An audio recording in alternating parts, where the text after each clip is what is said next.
अब पोस्टपोन हो गई है। बच्चे कई दिनों से मेहनत कर रहे हैं, उनको कई दिन क्या, महीने क्या, साल, 1.5 साल हो गई है, और अब ऐसा टाइम आ गया है कि अब ये अगेन भर्ती कुछ महीनों के लिए आगे चली गई है। जो लाखों रुपए अभी तक खर्च कर रहे थे बच्चे, जो लाखों रुपए अभी तक खर्च कर चुके हैं, जो अपने ज़मीन बेच चुके हैं, जो अपने गहने बेच चुके हैं, जो अपनी नौकरी छोड़ के इस भर्ती के ऊपर जिन्होंने इन्वेस्टमेंट किया है, अब अगेन उनको वेट करना पड़ेगा।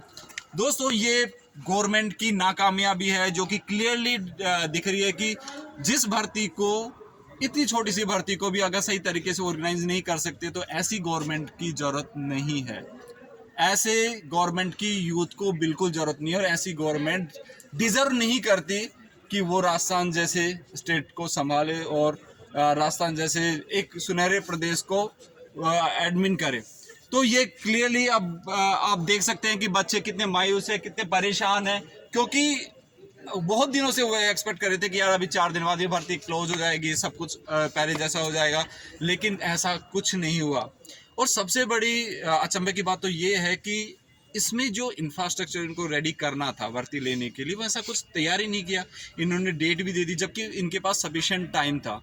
तो आपको नहीं लगता कि इनके पास में काबिल ऑफिसर नहीं है, या फिर जो ऑफिसर्स है वो खुद शॉर्टकट के थ्रू आए, या फिर उन्होंने एक करप्शन का ही एक जरिया बना लिया कि सिर्फ करप्शन के थ्रू ही वो बच्चे लेंगे, या फिर वो कुछ और चाहते हैं। तो दोस्तों, अगर जो गवर्नमेंट यूथ के बारे में नहीं सोच सकती, उस गवर्नमेंट के बारे में यूथ को भी नहीं सोचना चाहिए, और ऐसी गवर्नमेंट किसी को नहीं चाहिए।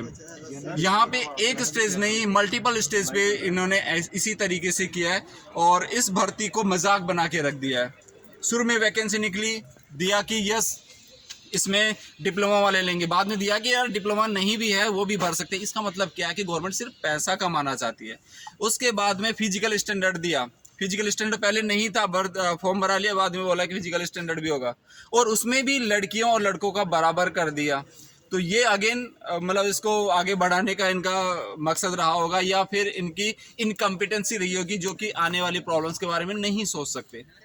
अब इन चीज़ों के अलावा अब उन्होंने जो रिटन एग्ज़ाम लिया, रिटन एग्ज़ाम के बाद में प्रैक्टिकल लेने में उन्होंने महीनों लगा दिए।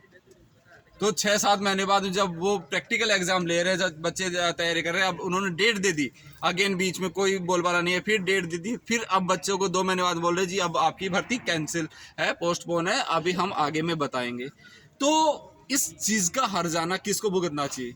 क्यों स्टूडेंट भुगते? क्योंकि वो अपने इतना पैसा खर्च कर रहा है, अपने इस भर्ती के पीछे में अपना पूरा टाइम वेस्ट कर रहा है, अपना कीमती समय दे रहा है, तो वो इसका हर्जाना क्यों भुगते? अगर कोई भी भारत का नागरिक कोई गलती करता है तो कोर्ट उसको बोलते हैं कि आपको इसका हर्जाना देना पड़ेगा, उसका पनिशमेंट है हर चीज़ का।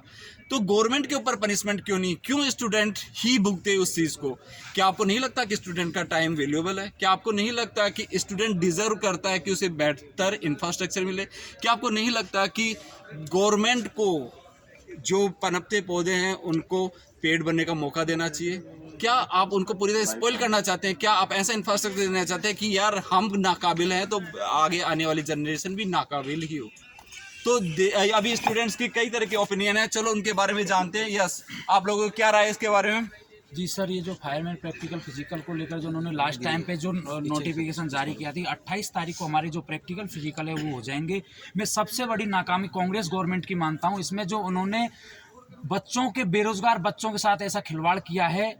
हम ये चाहते हैं कि ये भर्ती समय पे हो जाती है, हम बेरोजगारों को, जो मेहनती लोग हैं उनको रोजगार मिल जाता, लेकिन कांग्रेस गवर्नमेंट इतनी नाकाम निकली जो हमें बिल्कुल 2 दिन पहले ही इस भर्ती को पोस्टपोन कर दिया। क्या ऐसी इनके पास कोई इंफ्रास्ट्रक्चर नहीं है? क्या इनके पास ऐसी सुविधाएं नहीं है? नहीं है तो इसको दूसरे डिपार्टमेंट को दो। क्या नगर निगम ऐसे फायरमैन, ये तो एक जन सेवा है, जनसेवा में एक सेवा की भर्ती है जिसमें अपन किसी जान और माल की रक्षा करते हैं। ये कोई प्रोफेशनल भर्ती नहीं है कि भाई साहब इसमें बहुत तगड़े अधिकारी बनेगा। फायरमैन जान और माल की रक्षा करने के साथ साथ ही हम लोगों को रोजगार मिल जाता। हम इस आयाम को और आगे ले जाना चाहते हैं। जो फायरमैन, फायर ऑफिसर हैं वो इस क्षेत्र में जागरूकता फैलाना चाहते थे। आप जो हमें मेहनत का पैसा देते थे वो तनख्वाह के रूप में देते हो, लेकिन जो लास्ट टाइम आपने जो नाकामी दिखाई है, मैं गहलोत साहब के मंत्री एवं धारीवाल जी को पुनः आग्रह करना चाहता हूँ कि आगामी चुनावों में आपको इसका बहुत बड़ा खामियाजा भुगतना पड़ेगा। आप इस चीज़ को स्वयं देख लोगे। इसलिए मेरी आपसे एक बार पुनः निवेदन है कि ये संवेदनशील सरकार है। गहलोत साहब ने कई भर्तियों को क्लियर कराया, तो इसको मद्देनजर रखते हुए आप फायरमैन को 2-3 दिन में पुनः सुचारू रूप से करने की कृपा करें। यदि ऑफिसर्स की कमी है तो अदर स्टेट से बुला लो। क्या वहाँ पे CFO AFO नहीं बैठते? क्या यहाँ पे फायर स्टेशन ऐसे कार्यरत नहीं है? क्या कांग्रेस गवर्नमेंट के पास अधिकारियों की कमी है? ऐसा हमें सेटअप करके तैयार दें जो हमें बेरोजगार है उनको रोजगार मिल सके और हम इस भर्ती को पुनः सुचारू रूप से कर सके। बस मैं इतना ही कहना चाहता हूं। एवं सभी कोचिंग इस YouTube या Facebook चैनल के माध्यम से मैं सभी कोचिंग वालों को कहना चाहता हूं, 2 से 4 दिन के भीतर यदि हमारी ये बात नहीं सुनी तो आप स्वयं इसमें DLB का घेराव करेंगे। पिछली बार 2 बार हमने ट्राई किया, हमने सोचा कि कांग्रेस गवर्नमेंट संवेदनशील है। इस बार आपको पूरा रोड प्रशासन और वो आपके सामने होगा और युवाओं की ताकत अब आपको देखने को मिलेगी। प्री प्लान करने के बाद अब एक बेरोजगार स्टूडेंट आपको बताएगा कि स्टूडेंट पावर क्या होती है। राजस्थान गवर्नमेंट राजस्थान गवर्नमेंट मुर्दाबाद। ये बिल्कुल सही बात है, क्योंकि ये पूरी तरह से सरकार की नाकामयाबी भी है। और अगर सरकार कोई भी एग्जाम सही तरह से नहीं करा पाती है, हर पेपर तो लीक हो रहा है राजस्थान में, क्या उम्मीद करोगे कि यहाँ पे मैं आपको ऐसे तमाम अपडेट देता रहूंगा। इस YouTube चैनल पे आपको सबसे पहले इस भर्ती को लेकर तमाम अपडेट मिलते रहेंगे। धन्यवाद। क्यों ना मैं करप्शन के थ्रू आगे बढ़ जाऊं। तो